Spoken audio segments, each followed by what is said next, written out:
Yeah, welcome back to the show. Many thanks for staying with us. Well, we continue with our series on the upcoming Ghana Football Association presidential elections. Well, today is the turn of one of the seven, Amanda Clinton, a former counsel for the Football Association. Yeah, you heard right. Well, I know many of you are wondering how her name becomes synonymous with Ghana football, if not men's gold.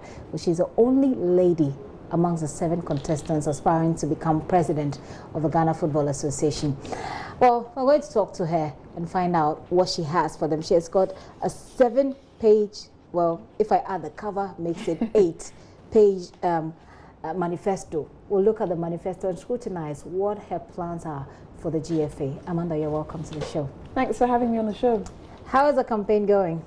Very well. I need to get out more into the regions, but it's going well so far. It's going well so far.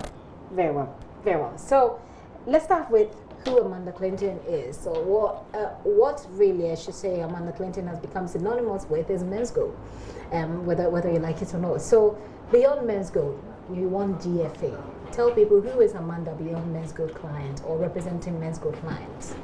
Well, if you cast your mind back to June 2018, last year, when the former EXCO of the Ghana Football Association was injuncted from holding themselves out as members of the EXCO or the GFA, I was the face and the voice of talking to government, FIFA, as well as the public, because it was a huge public interest matter, making the formal case of why the GFA should remain an entity, meaning, I was at the forefront of ensuring that every football club that registered with the GFA continued to be a member of the GFA and stopped it being wound down.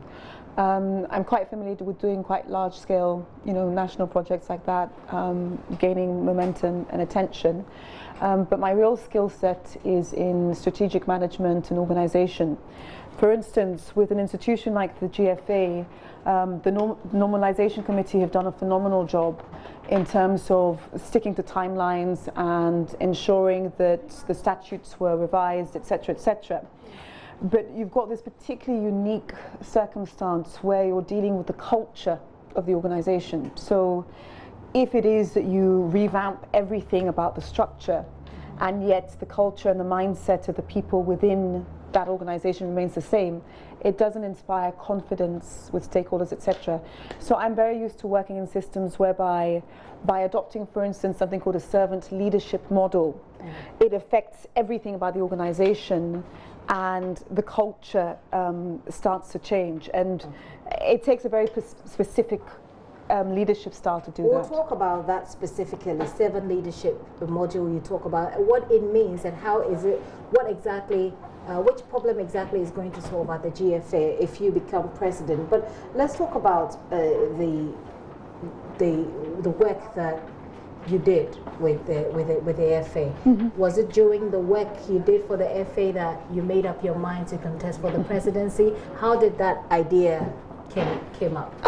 It really was sort of a last minute, not too much of a last minute decision, but I really did see, for instance, the subtle nuances of what's going on with the GFA at the moment is that all stakeholders have zero confidence if the management that continues in one form or the other. They won't have a relation. You know how it's like with relationships, business-wise or otherwise. You just need to be able to work with all stakeholders. And I think a new face, a new brand will not only help that effort, but it will also encourage corporate Ghana to invest again. Because a few years ago, GFA had like 15 major sponsors, multi-million-dollar deals. Now, I don't even think they have one, even before the whole scandal. Okay. I could, if they chose someone like me. You don't think, or for real, they didn't? No, for real, they don't at the moment have any large-scale. Post Anas's documentary. Just before Anas's documentary. Just before Anas's documentary. Yeah. I think Men's Gold was coming in, but didn't actually. They signed a contract, but then it didn't sort of go through. Okay. That was like a $2 or $3 million contract. Looks like a very interesting triangle there. Isn't it? The GFA, the Men's Gold, Amanda. What's the connection? I don't know, but maybe God just led me into this because path. then you were representing the FA, yeah, and then you started representing the clientele base of Men's Gold, which was trying to get into sponsorship or to sponsor. I mean, is there a connection there at all? There isn't, but you know, again, it's the issue of if something is public interest and the nation is talking about it. Sometimes clients always go to the council that they think can bring their argument forward quite forcefully, and I just happen to be brought forward then. But it is quite ironic. Okay. Yeah. Well, let's look at the plan. Like I said, I've got an 8-page document here, which is your manifesto. Yeah. And the manifesto talks about more investment, more impact, more oversight. Yeah. Summarize that for me and let me know what it means. More investment, more impact, more oversight is centered around the idea that, for instance, at FIFA level, that's actually their 3 criteria. So if FIFA is a multi-million-dollar non-profit organization where the money pours in and pours down and throughout the entire organ, as lawyers, what we tend to do is you don't exactly have to reinvent the whole wheel. You duplicate that on a national level, and you also take into consideration the fact that you've got a particular unique circumstance in terms of the mindset of the people, mindset of the organization. So how do you adapt such ideals on a local level that takes? You know what I mean? So that's why I stated it like that, because I truly believe that more oversight and more impact is incredibly important. We're talking to Amanda Clinton. She's my guest. Amanda is the only female among 7 strong men who want to be GFA president. Amanda Clinton, if you know, has been associated with the Men's Gold brand as, well, not the brand per se, but the clients of Men's Gold, some clients of Men's Gold when the company went down. Amanda also represented the FA at some point when government wanted to, you know, essentially bring that organization down. Amanda is here. She's taking us through who she is, first of all. She's also taking us through what her mission or what her vision is. Amanda, what do you think are the real problems of the GFA? The real problems of the GFA, again, is... If you were to list them for me, let's say 5. 5 real problems is independent financial resources being pumped in to the GFA for it to be a self-sustaining model. We don't have that. Transparency and non-corruption is an issue. Engagement with stakeholders is a major issue because everybody's lost confidence in one another. Marginalization of specialist groups, for instance, women, juvenile and indoor football. More attention needs to be given to them in order to create a better structure for them to really be able to excel. I also believe that a new face and new brand would inspire confidence, not only amongst the body of football, but amongst the nation and internationally. Is that 5 or? That's 5. So you talk about independent financing options which are unavailable, you say. You talk about lack of transparency, you talk about lack of stakeholder engagement, you talk about marginalization of special groups, you talk about branding issues. You have a plan which you put together in your manifesto, and I believe that you've been sharing it with the delegates. Take us through the plans and how they address these problems. Number 1, we start with independent financing options. Yeah. What is the plan to deal with that problem? The plan to deal with that problem is to accept that should I be the incoming GFA president, it doesn't mean that I'm saying I know absolutely everything there is to know about football. Very well. You know, but you have a plan to deal with that problem. Yes, in terms of gaining confidence within the body of football, that, you know, with me as the new president, this would be like a new face and a new brand to showcase who and what we are, and to engage with corporate Ghana, because corporate Ghana actually does have quite a budget to pour into high priority initiatives if those initiatives show that they are transparent and the public's eye is on them. So the public's eye is definitely on GFA, but it's how to re-engineer that so that, you know, corporate Ghana does reinvest. So I see that you're linking two of the problems here. You're linking the branding issue to independent, correct me if I'm wrong, you're linking the branding issue to the independent financing options, in that you believe that when the branding or when the issues with the branding are fixed, then it will automatically lead to financing options from corporate Ghana. It would certainly not hurt, particularly we're at rock bottom in terms of public confidence and in terms of the money coming in. Plus, I think at national level, you always have to not over-rely on FIFA. You know, this FIFA money coming in and different things, you have to not over-rely. And talking to the delegates who are actually going to vote, the other issue I see continuously, or the other complaint, is that you don't have money actually filtered down. It's a very sort of closed system where so the money is concentrated somewhere at the top. That doesn't go. For instance, a high-profile person donated quite a bit of money to female sports. A lot of the female teams that I spoke to didn't receive even a peswa. People are going to play games, and then the jerseys. Who took the money then? It's never explained. It's just that, you know, I suppose one would assume maybe somebody else got it, but then you speak to other people and they didn't get it. So these little things would not happen in an organization where a president was perhaps particularly removed from the entire process, except the fact that, okay, well, money's come for this, let's divide it into here, here, here, here. So under an Amanda Clinton presidency, you're saying that you will be approaching corporate Ghana, because then you will fix the brand issues that GFA has, approach corporate Ghana, make money for the organization. Is that the only avenue no, you're going because through which you're going to make the point money? is, at the bottom line is, where it bleeds the most in football in Ghana is the local football clubs and the leagues. The pitches aren't working, more players aren't inspired to come in. Those who do well, you know, automatically, you know, their dream is to be sold, and then there's not a bigger pool of players, etc. So at the end of the day, let's just be honest, money talks. And so if you want to improve football in Ghana, you have to address the fact that financially, it could be a lot better and a lot more transparent, and the money is filtering down. Because what you have when money filters down is that more people get the benefit of exploring, you know, everything from training to whether they want to play football. And then the more people that are engaged, the more people that can raise the level of football. Okay.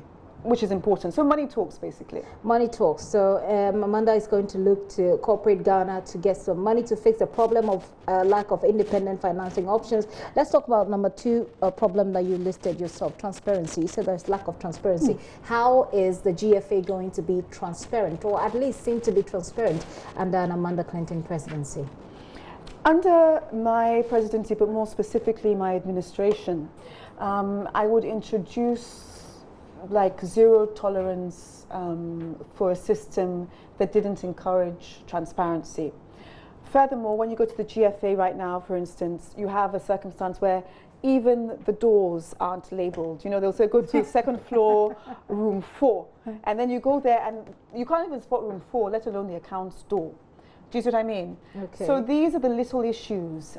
Transparency also means if there's a budget for something, for instance, women's football, and the money's been donated either by FIFA or, you know, a philanthropic venture, then there's no reason why it can't be published on the website, or, you know, where that money went. So transparency is at the heart of any operation, because it even reminds the actors and the players that, oh, well, everything is published, everything is documented, so we just have to keep on doing that. Okay, so transparency, you're going to start with labeling of the doors, you say, create an atmosphere where people know what is happening, if I got you right. Yes, and signage, because, you know, if you're dealing with an entity that's supposed to be inviting the public in to a certain extent in terms of major stakeholders, inviting football clubs in, then even from the reception area, you know, it has to be like more welcoming. But then beyond the building, beyond the physical building of the GFA, the GFA as an entity, to what extent, or what is the plan to work out this transparency that you talk about? But transparency involves getting independent actors in terms of even the subcommittees you set up. It's not a family affair in terms of, you know, it's just the same old people, etc. Because having more independent people on committees means that they don't necessarily have that much of a vested interest, and reports and meetings are always published, and transparency in terms of who we are, what we do, how we do it, and why we do it. You know, who, what, why, when, and how is the essence of any transparency agenda. We're talking to Amanda Clinton, like I said. She's listed for me 5 problems that she thinks exist at the GFA, which she's looking to solve. One of them is lack of independent financing options, transparency, stakeholder engagement, marginalization, and branding issues. She's addressed how she's going to she's talked about how she's going to address the lack of independent financing options and how she's going to deal with transparency. Amanda, stakeholder engagement, what is your plan to work it out? In the meantime, though, let me just quickly announce that you can reach us with your thoughts. Maybe you have a question for Amanda on 0505-646330. That's 0505-646330. And I'll ask her for you. Well, do that before we run out of time. Okay, so Amanda, how are you going to deal with the problem of stakeholder engagement, which you say is lacking?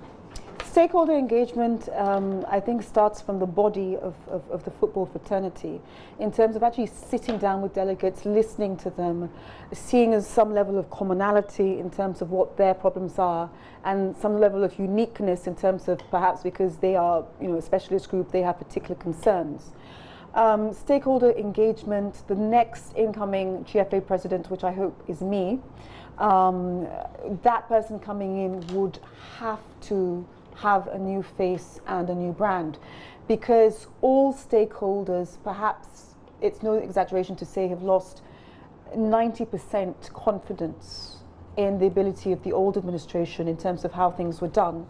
And if you're going to have a new conversation, perhaps it's better to have a new conversation with a new approach and a new person and build relationships from scratch. So I think with my background in the corporate world as well as in the legal world, that would encourage anybody wanting to engage with me on a stakeholder level, you know, from government to FIFA to CAF, etc., to treat this as a new sort of business relationship. Okay, business relationship to fix the problem of stakeholder engagement or lack of stakeholder engagement. You also talk about marginalization of special groups. Yeah. What is the plan to deal with that problem? Well, I mean, I think that what tends to happen at the GFA is a high priority project is naturally the national Football, team, you know, but particularly the Black Stars, you know, Maidens, etc. And that should always remain a high priority.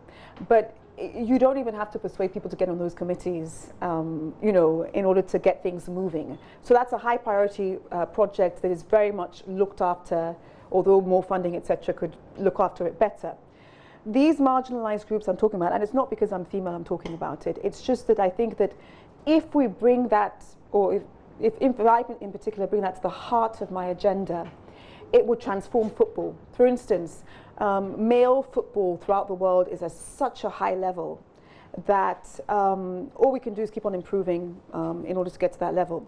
But if we start from the standpoint of building up marginalized groups, we could be world class in those groups in less of a time, and we would put structure in. For instance, the Juvenile Association, which I met with, don't in fact have a league.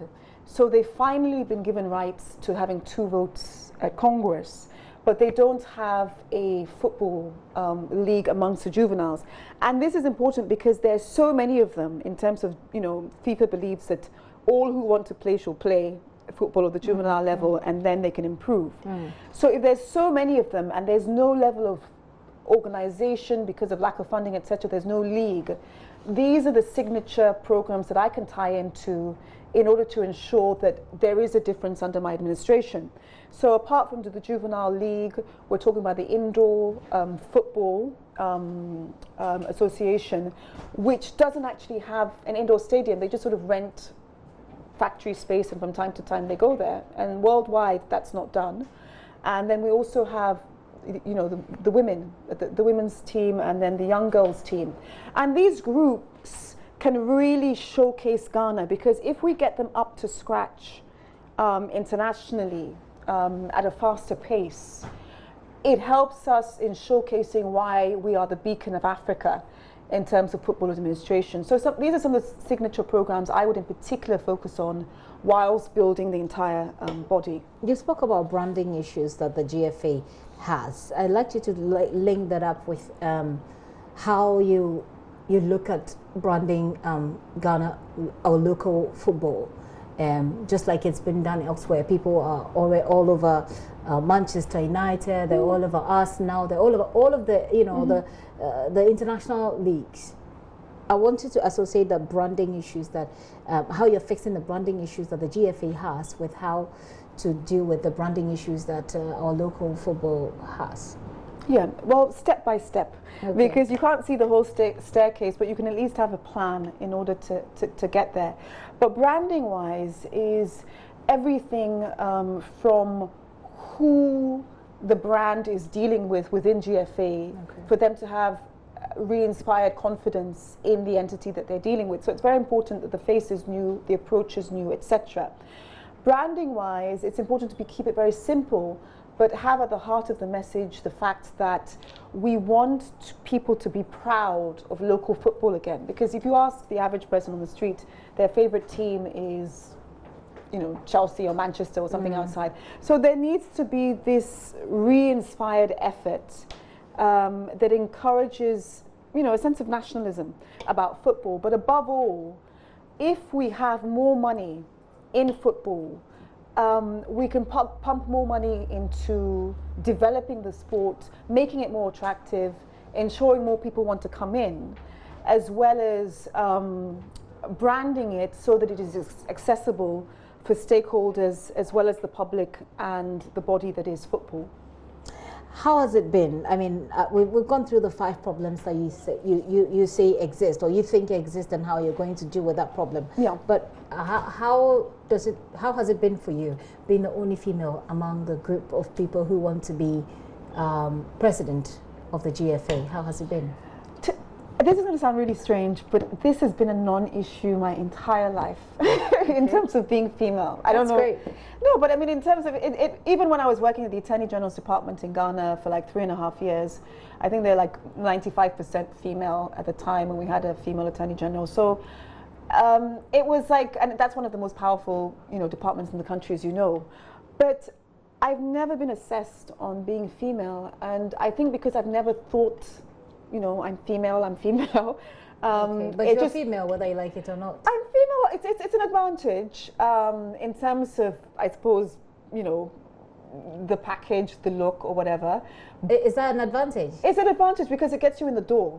But it always it also happens to be what you say thereafter or how you package the message. And I think people are always pleasantly surprised because they expect me to come with a particular approach, whereas I come very over-prepared work-wise, and I have a very firm plan. But being a woman has been a non-issue. As I said, you know, the former EXCO that is the GFA, completely male. They met with a whole bunch of lawyers, and they decided to go with me in terms of the international arm. They didn't really think twice about it, and I don't think they have that much, you know, engagement with women per se in the professional realm. But it was, again, because I was over-prepared for the meetings and got up to speed very quickly with what was happening as well as how I would address it. So being a female is a non-issue, but I think the guys would have to watch out because, you know, I'm kind of good at doing this. You're kind of good at doing this. Okay, I'd like for you to take a look at this and then I'll take your thought about what you see. Watch this. Beyond 25th of October, there will be life. I need George to bring me some of his ideas. I need Palmer to bring me some of his money. I need Amanda to bring me part of her beauty and her elegance. I need everybody to be on board. That's why we have to play this game fair and clean. Policies.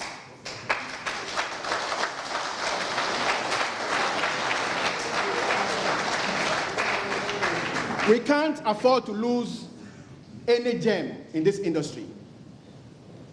And I'm chairperson. On that note, I would want to call on my colleague, George. his team, a team of Palmer, Amanda, and co, to join the game-changing team. So Kato Kreku says that all that he needs, he needs money, he needs others from the others, but for you, all he needs is your beauty and your elegance. Your comments? Well, I think Kurt is right to the extent that we can't afford to lose any gem in terms of it takes the body to make up, the effort. I also welcome Kurt on my team when I win. And I think he would have a particular role in that team in relation to his beauty and elegance, which would serve my campaign very well as a sideliner. I don't think he meant any offense by that, I don't think. But again, I think what I have brought to the forefront in dealing with the public in Ghana has always been my advocacy ability, has always been my ability to deliver a message, to change the narrative in terms of, men's gold customers were just treated as greedy individuals who should be forgotten, to changing the narrative that this is a group that is actually victims that should be protected. So I'm very good at driving an agenda, driving a narrative, and as a fellow leader, which I'm sure Kurt is in his old, Dream FC camp, he's a leader to that extent. As a fellow leader, I appreciate the fact that, you always want to seem like the person who is like the top dog and, everybody else can fall in line. But, given that I was at the forefront of making sure the organization you want to be part of stayed together and we didn't hear anything from you, you were probably traveling somewhere trying to sell a player. I think that I would be very good at re-engineering an organization that I personally helped to stay. And I was the only voice and in that movement in terms of everybody else was injuncted from speaking. And anybody who wasn't under the EXCO couldn't be bothered to be singled out. So if it took a woman to keep the GFA as an entity to stay, that everybody even had a place to go and drop their forms, it will certainly take a woman to take it to the next level and to ensure that it is the beacon of Africa once more in terms of football administration, and we do things in a world-class way and in a way that the world will have to come and look and see that, yes, it did indeed take Amanda Clinton to do so. Well, we'll see how it goes and we'll see what my viewers think as well before we wrap this all up. But prior to representing the FA, did you have any football experience? Yes. Any experience with football administration, etc.? Definitely, in terms of organizational management at different clubs, because administration is behind the scenes, so you're just supposed to really help out and push policy, etc. As I said, I spent 3.5 years at the Attorney General's department, and specifically I was in the international team, which dealt with everything from like UN requests, etc. But the it's a very sort of unique department because everything that's supposed to go through other departments like Ministry of Sports, it will go through there. It will go through there. So I dealt with FIFA, CAF, and different inquiries. I asked that question because a lot of people seem to associate you much more with Kwesi Nyantakyi, who is the outgoing president, and also because of all the corruption. That tag, that's associated with the GFA, which he led. People seem to associate you with that. I don't think they necessarily associate me with that too much, because at the end of the day, I was engaged for a very specific contract, and that contract was after the resignation of Nyantakyi, immediately after. It was a very specific project to ensure that FIFA heard the EXCO's arguments on behalf of the GFA as to why they should remain, and it was a specific project to engage the public and the government as to why the GFA should not be wound up. So that was just like a one-off project. I hadn't had any dealings with them before that. Okay, is he your friend? No, I literally met him once. I've met him once. And I haven't spoken to him since. And what are your thoughts about the whole Anas video, the corruption, the things that the video did, exposed, so to speak? What are your thoughts about that? It exposed perhaps what was perhaps an underlying issue in terms of what was festering underneath the organization. But above all, it exposed the fact that with corporate governance, perhaps there's a reason why you move on after 4 years and 8 years, because if one gets too familiar, there are no checks and balances per se, and there's a fear culture. So what you saw exposed in terms of the allegation of corruption, etc., these are just results of something much bigger, which is weak corporate governance. And if you have a structure there where people move on and there's oversight and there's a bit more of an integrity test, etc., this helps. Okay. I'll take the questions and the comment before I ask this question about you've issued a press statement in which you say some of your comments were misinterpreted. We'll get to that, but let me bring my viewers into this one. I'm going to go on WhatsApp and then I get on Facebook and take the comment. This one says, Gifty, until now, I never thought Amanda really knew anything about football and the GFA. But trust me, I admire her and the in-depth knowledge of the office she seeks to occupy, and I wish her all the best. This is from Nana in Salt Pond. Okay, so let me do justice to those on Facebook as well. What are people saying? Mensa Africano says, since when did she support Accra House of Oak, or she just had the endorsement? And then, so I'll take these three and then I'll have you respond to it if there are questions. So this one seems to say that you don't seem to support, or you're not a known supporter of the local teams. Ekufu Mahama says, I'm happy to see a woman contesting. Way to go. Adingra Yuri says, isn't that the lawyer for the men's good customers? I'm not discouraging her, but I feel this contest she's going for is like NDC contesting for a seat in Bantama or NPP contesting in Ketu South. I wish her the best though. So let's go to the first question that seeks to say something like, I mean, since when did you support House of Oak? So I think the bigger issue he's trying to address is, to what extent are you a known supporter of local teams? I am. I mean, no offense, if a lawyer is sort of representing clients, etc., you know, like I've been on your show a number of times. You didn't exactly break out in the conversation and say, oh, so what is your local team and, you know, involvement, etc. It's just something that is private in terms of... Well, I feel like maybe if there is, that people would know. It wouldn't have to be anything to do with men's good, but people would know that, say, so-and-so, oh, this lady has been a part of this group. Yeah, well, let's just say I have my T-shirt and I have my mug, and I do support local teams. Which one? A number of teams are supporting me, so let me just... But I have my T-shirt and my mug. Being politically correct. Let's get back on Facebook, find out what more people are saying. Minister Eugene says, what inspired her to contest? Also, is it true that Accra House of Oak pushed her to contest? So Accra House of Oak really seems to be coming up a lot. Levels Boy says, hi Amanda, I want you to be GFA president because of your pedigree and your beauty. Wish you the best. Kwesi Adoboidu says, when did she develop an interest in football and how will she protect the football fraternity from corruption? I don't know, I think she has answered that those already. I hope that worked for you because of time. Godfire Owusu Eric says, she's eloquent and her strategies are specific, measurable, and looks pretty good on paper. But are the delegates ready to have a woman as a president? What's her experience in our local football? Do you want to speak to that briefly before we move on to the next question? Yeah, I think that's a very good question. Engaging with delegates is something I'm doing more and more now, because I've engaged with them on a certain level before. And I have an assistant, for instance, and he is always amazed at how, you know, we'd go into meeting like a delegate for the first time, for instance, and we've already promised to partner with each other in some way, or, you know, a signature, etc., etc. But I do think God has given me the unique ability to be able to sit with people and reach them where they are, and convey my message in a way that they know that, you know, I'm not going to rock up to the GFA with like 10 motorbikes before I'm even president and like, yeah, you know, it's done. Oh, that's what someone did. Well, but it really is an administrative job, and it's a servant role in terms of its service.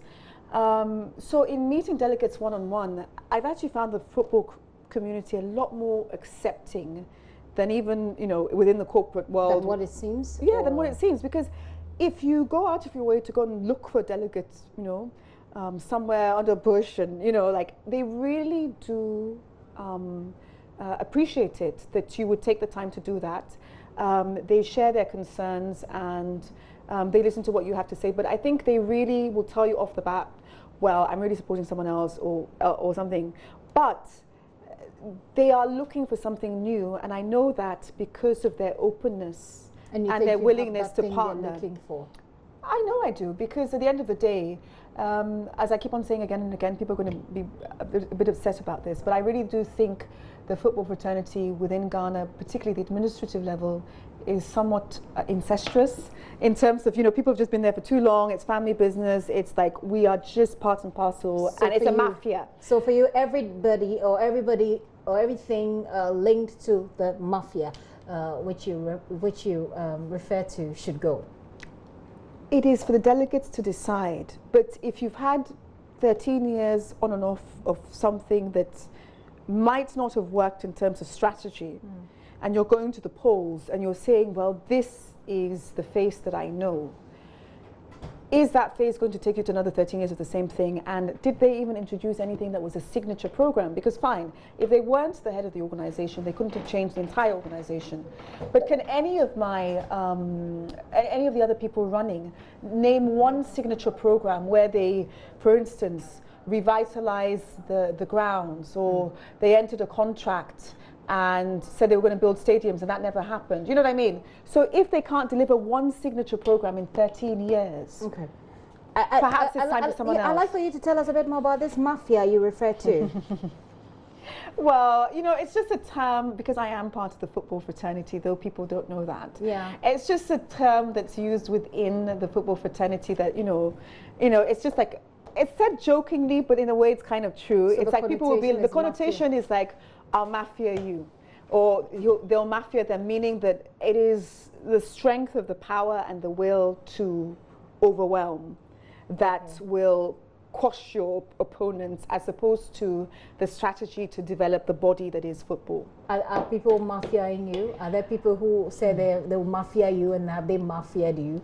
I think, as I've always done in life, sticking to the positive and sticking to my agenda instead of being swallowed by someone else's narrative is the way to overcome mafioism. We're wrapping this conversation. We've had it going for a while. But in this press statement you released this afternoon, you say that your attention has been drawn to something that's been circulated, in which you are reportedly said that the former president of the GFA did a phenomenal job.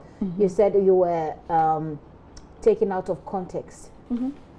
Because he did a decent job in grassroots support and networking, meaning that if, you know, because he sat with delegates a lot, he inspired us a sense of confidence. However, in 2019, this is not enough, because it really is about transition, it's about accountability, it's about zero tolerance for bad corporate practices and reliance on new fundraising agendas, as well as, you know, a new brand and a new face. So in essence, although people can go in the bush and meet with people, etc., which is much needed and is something that's going to be part of my campaign, in 2019 I'm going to take things to the next level, so that we can become the beacon of Africa in terms of football administration. So I was completely misquoted in that statement. Amanda Clinton wants to be president of the Ghana Football Association. Are you a delegate? I mean, if you're not a delegate, I know that you are very passionate about Ghana football. We all are. So do you think that she is the one for the GFA? Share your thoughts with us again on social media. I've read through some of them, but we've run out of time. Amanda, before we go, I give you like 30 seconds. If you were to sum your message in 30 seconds, or tell people why they should vote you as GFA president, what would that message be? 30 seconds. Yes, so if you're a delegate sitting there, or related to a delegate, and you're wondering why you should vote for the first woman, perhaps to be the next president of the GFA, the heart of my message is found in my manifesto called The Metamorphosis of the GFA. So I'm in essence saying that right now the GFA is a caterpillar in terms of it's just this unformed but sort of their networking entity. But it can really be developed under good leadership into a butterfly that flies and becomes the beacon of Africa. With good administration, major fundraising, the ability to engage with FIFA, CAF nationally, the ability to be the face of a new brand, and to spearhead transparency as well as accountability, I am not only the right woman for the job, but I am the right person for the job. And I hope that you vote me as your next president of the GFA. Okay, you've done well about 20 seconds above that, but that's okay. Anyway, she's still a woman. I'll always give her that. And I'm excited that women get into positions that are, you know, predominantly male. And when they excel, all the better. I wish you all the best, Amanda. And I hope that nobody mafias you. Yes. And that it will actually be a fair context where the best brains or where the best wins. Thank you. Amanda Clinton wants to be GFA president. Like I said, we wish her all the best. Here on the Pulse, we're hoping to get all of them one-on-one so you can scrutinize their messages and their plans for the GFA, the organization that handles the one game that we all love so much.